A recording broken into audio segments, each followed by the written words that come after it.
Сьогодні сталася довгоочікувана подія для мешканців Слов'янська. Офіційно відкрили міст через річку Казиний Торець після капітального ремонту.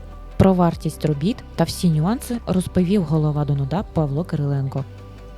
46 мільйонів вартість мосту, довжина 89,5, практично 90 метрів. Зробили, фактично приступили до виконання робіт 2 липня.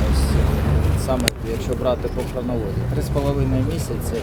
Саме липень місяць, коли фактично було безвладдя в місті, але ми пройшли всю процедуру, щоб визначили замовника, тому що спочатку проєкт замовлявся містом того зруйнованого мосту. Швидко, якісно зроблено, працюємо далі.